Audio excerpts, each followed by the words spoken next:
tayo po ay naka 3,500 e-cards.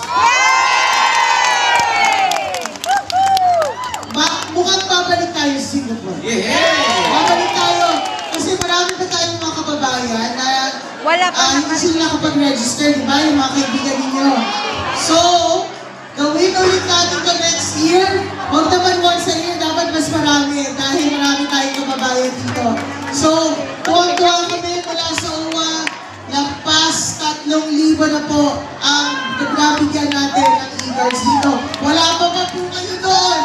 So, dadagdag pa po kayo doon.